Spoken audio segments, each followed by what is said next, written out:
আজকে সনাতনী হিসেবে যিনি প্রকৃত অর্থে হিন্দু সনাতনী হবেন, তিনি সমস্ত ধর্মমতকে সম্মান করবেন, শ্রদ্ধা করবেন। আমরা হিন্দু মুসলমান একসাথে চলি, একসাথে উঠি, এক থালায় খাই, আমাদের মধ্যে কোনো ভেদাভেদ নেই।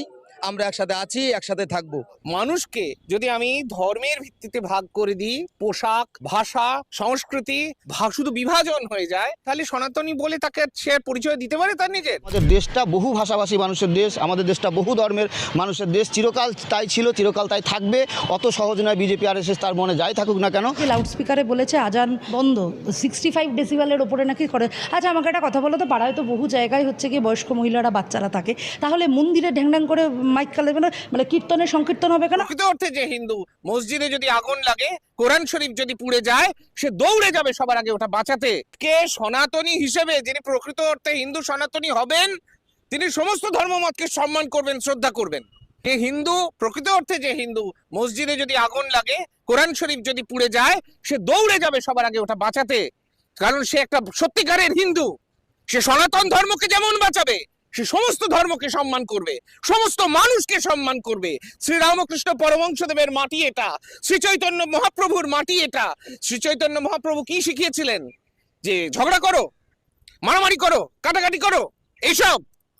ভগবান শ্রীরামকৃষ্ণ তিনি একটি মসজিদে গিয়েছেন, ধ্যানস্থ হয়ে গিয়েছেন, তিনি দেখতে চেয়েছেন আমি যে ঈশ্বরের উপাসনা করি অন্যরাও কি সেই একই ঈশ্বরের উপাসনা করে। এ একটা আলাদা সম্প্রদায়, এ একটা আলাদা সম্প্রদায়, ও একটা আলাদা সম্প্রদায়। যে কোনো উপাসনা গৃহ ভেঙে দেওয়া অপরাধ। মানুষ হিসেবে তার বিবেক থাকবে, তার চৈতন্য থাকবে, তাই তো তার প্রতিবাদ হলো না। আমি কেন একচোখো হব? আমাকে যদি সমালোচনা করতে হয়, আমি খারাপ কাজের সমালোচনা করব। পশ্চিমবঙ্গের রাজনীতির বুকে আজকে দাঁড়িয়ে যে চরম বিশ্বাসঘাতকতা আর ছলাকলা চলছে, তার পর্দা ফাঁস করার সময় এসে গেছে। যে পশ্চিমবাংলার মাটি সেই চৈতন্যের, রামকৃষ্ণের আর স্বামী বিবেকানন্দের উদার সনাতন ধর্মে দীক্ষিত, সেই পবিত্র মাটিতে দাঁড়িয়ে আজ শুভেন্দু অধিকারী আর তার ভারতীয় জনতা পার্টি ধর্মের নামে যে নিকৃষ্ট মানের ভণ্ডামি শুরু করেছে, তা দেখে আজ প্রতিটি প্রকৃত হিন্দু সনাতন ধর্মের অনুসারীদের চোখ দিয়ে রক্তাশ্রু ঝরছে। ঠিক নির্বাচনের আগে যে শুভেন্দু অধিকারী নিজেকে হিন্দুদের একমাত্র রক্ষাকর্তা, পরম সেবক আর সনাতন ধর্মের নেতা হিসেবে তুলে ধরে মুখ্যমন্ত্রী হওয়ার দিবা স্বপ্ন দেখিয়েছিলেন, ঠিক ক্ষমতার লোভী সেই মানুষটার আসল চেহারা আজ বাংলার সাধারণ মানুষের সামনে একেবারে নগ্ন হয়ে গেছে। হিন্দু সমাজকে বোকা বানিয়ে তাদের মনে মুসলিম ভাইদের প্রতি অন্ধ বিদ্বেষ আর কাল্পনিক ভয়ের বীজ বুনে ভোটের বাক্সে ঝড় তোলার যে নোংরা খেলা বিজেপি খেলেছে, তার বিস্ময় ফল আজ পশ্চিমবঙ্গের ঘরে ঘরে মানুষ হাড়ে হাড়ে টের পাচ্ছে। আর আজ বাংলার আনাচে কানাচে সেই হিন্দুরাই বুক চাপড়ে কান্নাকাটি করছে, যারা একদিন আবেগের বশে মিথ্যে প্রতিশ্রুতির মোহে পড়ে এই সুবিধাবাদী দলকে ভোট দিয়ে দাঁড় করিয়েছিল। তারা আজ বুঝতে পারছে যে ধর্মের সুর দিয়ে আসলে তাদের আবেগকে চরমভাবে ধর্ষণ করা হয়েছে। ঠিক শুভেন্দু অধিকারী আর তার দল বিজেপি ধর্মকে কোনোদিন ঈশ্বরের উপাসনা বা আত্মার শ্রদ্ধের মাধ্যমে হিসেবে দেখেনি। তারা ধর্মকে বানিয়েছে স্রেফ ক্ষমতা দখলের একটা নোংরা রাজনৈতিক প্রোডাক্ট হিসেবে। আর আজকের দিনে দাঁড়িয়ে সবচেয়ে বড় আর জোরালো প্রতিবাদের আওয়াজটা কোনো রাজনৈতিক মঞ্চ থেকে নয়, বরং উঠে আসছে আমাদের সমাজের পথ প্রদর্শক, পরম শ্রদ্ধেয় হিন্দু পুরোহিত, ব্রাহ্মণ এবং পণ্ডিত সমাজের বুক থেকে, যারা দিনরাত ঈশ্বরের আরাধনা করেন, শাস্ত্রের মলাট খোলেন। তারা আজ বুক ফুলিয়ে রাজপথে দাঁড়িয়ে বলছেন যে এই বিজেপি সরকার অধর্মের সরকার। সনাতন ধর্ম কখনো অন্য ধর্মের মানুষের প্রতি হিংসা ছড়াতে শেখায় না। সনাতন ধর্ম শেখায় উদারতা আর মানবতা। কিন্তু শুভেন্দু অধিকারী মুখ্যমন্ত্রীর পদের লোভে প্রতিনিয়ত মুসলিম সম্প্রদায়ের ধর্মীয় উৎসব, বিশেষ করে কোরবানির ঈদ নিয়ে যেভাবে কুরুচিকর, উস্কানিমূলক এবং উগ্র মন্তব্য করে সমাজটাকে অশান্ত করতে চেয়েছেন, তা কোনো প্রকৃত সনাতনী পণ্ডিতদের কাছ থেকে কাজ হতে পারে না। এটা হিন্দুদের কাজ হতে পারে না। এই উগ্রতর আগুনে আজ বাংলার শান্ত সামাজিক পরিবেশ ছারখার হয়ে যাচ্ছে, আর তার খেসারত দিতে হচ্ছে সাধারণ খেটে খাওয়া হিন্দু মুসলিম নির্বিশেষে প্রতিটি মানুষকে।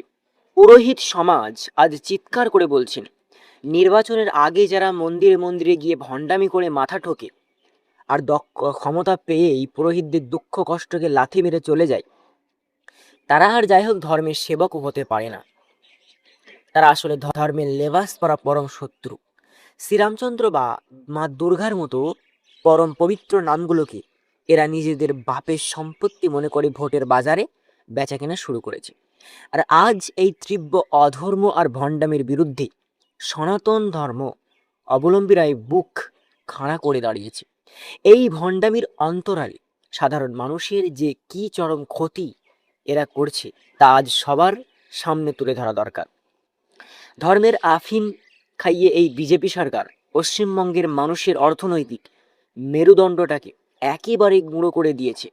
যখন মানুষ জয় শ্রীরাম ধ্বনি নিয়ে মেতেছিল, ঠিক সেই সুযোগে বাজারের আগুন সাধারণ মানুষের জীবনকে নরক বানিয়ে তুলেছে। আর আজ চাল ডাল তেল থেকে শুরু করে রান্নার গ্যাস এবং জীবনদায়ী ঔষধের দাম আকাশ ছোঁয়া। যে মধ্যবিত্ত ও নিম্নবিত্ত পরিবারগুলো দুবেলা পেট ভরে খাওয়ার স্বপ্ন দেখত, তারা আজ ঋণের জালে তলিয়ে যাচ্ছে। ঠিক সাধারণ মানুষের ওপর একের পর এক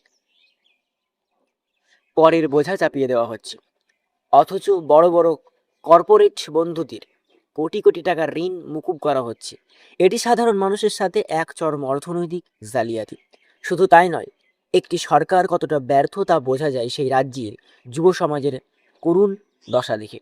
আর এই সরকার যুবকদের কর্মসংস্থানের কোনো সুনির্দিষ্ট রূপরেখা তৈরি করতে পারেনি। নতুন কোনো শিল্পায়ন নেই, কলকারখানা গড়ার কোনো সদিচ্ছা নেই। আর আজ বাংলার হাজার হাজার ছেলে মেয়ে উচ্চশিক্ষায় শিক্ষিত হয়েও কোনো চাকরি পাচ্ছে না।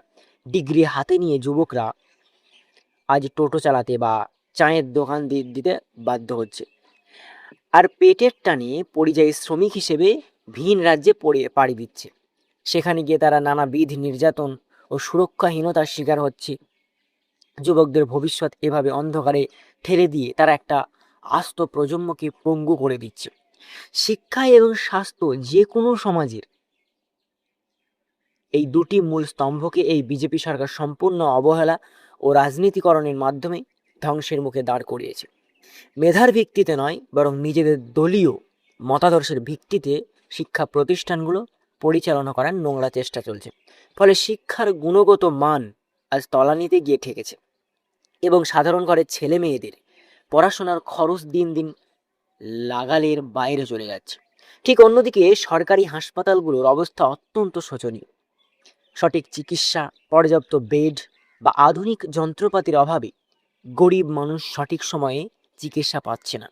বাধ্য হয়ে মানুষকে ঘটি বাটি বেচে জমি বন্ধক রেখে বেসরকারি নার্সিংহোমে যেতে হচ্ছে, যা সাধারণ মানুষকে পুরোপুরি দেউলিয়া করে দিচ্ছে।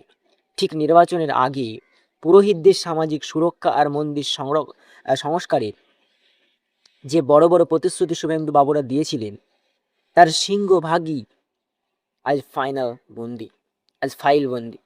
আর ধর্মীয় স্থানগুলোকে অত্যাধিক কেন্দ্রে হিসেবে রাখা চেয়ে সেগুলোকে নিজেদের রাজনৈতিক কার্যালয় বা প্রচারের ময়দান বানিয়ে ফেলা হয়েছে, যা সনাতন ধর্মের মূল চেতনার পরিপন্থী। এর চেয়ে বড় ক্ষতি আর কি হতে পারে যে আমাদের হাজার বছরের প্রাচীন সামাজিক মেলবন্ধনে এরা ফাটল ধরাচ্ছে। কোরবানি, ঈদ বা দুর্গাপূজা সবকিছুতে একটা বিভেদের বিষ ঢোকানো হচ্ছে, যার ফলে পাড়ায় পাড়ায় যে সামাজিক ঐক্য ছিল তা নষ্ট হচ্ছে এবং মানুষ একে অপরকে সন্দেহের চোখে দেখছে ধর্মীয় উত্তেজনার কারণে। প্রায় সাধারণ ব্যবসায়ী, ক্ষুদ্র বিক্রেতা এবং দিনমজুররা কাজ হারাচ্ছে এবং চরম আর্থিক ক্ষতির মুখে পড়ছেন। আর আজ পশ্চিমবঙ্গের আকাশ বাতাস কাঁপিয়ে একটাই বজ্র কণ্ঠের আওয়াজ উঠছে যে এই ভণ্ড, জনবিরোধী আর ধর্ম ব্যবসায়ী বিজেপি সরকারের এক মুহূর্তও ক্ষমতায় থাকার নৈতিক অধিকার নেই। এই বিজেপি সরকার এদের অবিলম্বে পদত্যাগ করতে হবে। যে সরকার রাজ্যের যুবকদের চাকরি দিতে পারে না, যে সরকার সাধারণ মানুষের পেটে ভাত দিতে পারে না, বাজারে জিনিসের দাম বাড়িয়ে মানুষের কোমর ভেঙে দেয়, অথচ সকাল থেকে রাত পর্যন্ত কেবল জাতপাত আর হিন্দু মুসলিম কার্ড খেলে মানুষের চোখ বেঁধে রাখতে চায়, সেই সরকারকে উপড়ে ফেলা আজ প্রতিটি নাগরিকের পবিত্র দায়িত্ব হয়ে দাঁড়িয়েছে। ঠিক শুভেন্দু অধিকারী নিজেকে বাংলার ভূমিপুত্র বলে বড় বড় ভুলি উড়িয়েছিলেন, কিন্তু আজ মানুষ তার মুখে সেই মেকি মুখোশটা টেনে ছিঁড়ে ফেলেছে। ধর্মের নামে আর কতদিন খোদার আগুনকে চাপা দিয়ে রাখা যাবে? আজ বাংলার মানুষ জেগে উঠেছে, তাদের মোহভঙ্গ হয়েছে। বাংলা চিরকালই উৎসবের আঙিনা, যেখানে যুগ যুগ ধরে মানুষ ধর্ম যার যার উৎসব সবার এই সম্প্রীতির মেলবন্ধনে বেঁচে এসেছে। কিন্তু শুভেন্দু অধিকারী দল সেই হাজার বছরের প্রাচীন সম্পত্তির দেওয়ালে ফাটল ধরাতে চেয়েছিল কেবল নিজেদের আখের গোছাতে। এই আন্দোলন আজ আর কোনো সাধারণ রাজনৈতিক বিরোধ নয়, এটি হলো অধর্মের বিরুদ্ধে, ধর্মের অন্যায়ের বিরুদ্ধে ন্যায়ের এক মহাসংগ্রাম। ঠিক মহাভারতের সেই চিরন্তন বাণী আজ মনে পড়ে যায়, যেখানে ধর্ম সেখানেই জয়। আজ স্পষ্ট হয়ে গেছে যে বিজেপির এই রাজনীতিতে কোনো ধর্ম নেই, আছে কেবল ক্ষমতা, লিপ্সা, হিংসা আর মানুষের রক্তচোষার রাজনীতি। তাই বাংলার হিন্দু সমাজ আজ আর এই মহাপাপের অংশীদার হতে রাজি নয়। তারা আজ মুসলিম ভাইদের কাঁধে কাঁধে কাঁধে কাঁধ মিলিয়ে এক হয়ে রাজপথে নেমে এসেছে এই স্বৈরাচারী সরকারের পতন ঘটাতে। শুভেন্দু অধিকারীর মতো সুবিধাবাদী নেতারা, যারা নিজের স্বার্থের জন্য বারবার দল বদল করে আদর্শকে নিলাম চড়ায়, তাদের বিদায় ঘণ্টা আজ বেজে গেছে।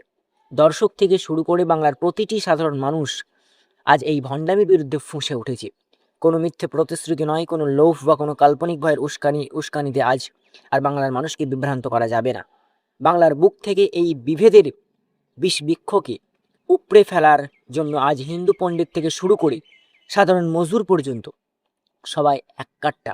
এই তীব্র গণ অসন্তোষে আগুন আজ শুভেন্দু অধিকারী আর বিজেপি সরকারের সিংহাসন কাঁপিয়ে দিচ্ছে। বাংলার মানুষ আজ এক সুরে বুক চিতিয়ে ঘোষণা করছে, ধর্মের নামে দাঙ্গা আর নয়, এবার রুটি রুজির অধিকার চাই, বিভেদের রাজনীতি আর নয়, সম্প্রীতির শান্ত বাংলা চাই। আর এই লক্ষ্য পূরণে এই মুহূর্তে এই ভণ্ড বিজেপি সরকারের পদত্যাগ চাই, এখনই চাই। আর যাকে তোমরা হিন্দুদের নেতা বলছো, সেই শুভেন্দু অধিকারী একদিন এই বিজেপি দলটাকে দুর্নাম করেছিল, তৃণমূলের হাতকে শক্ত করতে চেয়েছিল, কিন্তু শুভেন্দু অধিকারীকে মুখ্যমন্ত্রী পদ দেয়নি বলে শুভেন্দু অধিকারী আর ঠেকাতে না পেরে তিনি কিন্তু বিজেপিতে যোগ দেন। অনেক হিস্ট্রি আছে ভাই, আপনারা ইউটিউবে সার্চ করে দেখে নেবেন। আজকের মধ্যে বিদায় নিচ্ছি, ভালো থাকুন, সুস্থ থাকুন, ধন্যবাদ।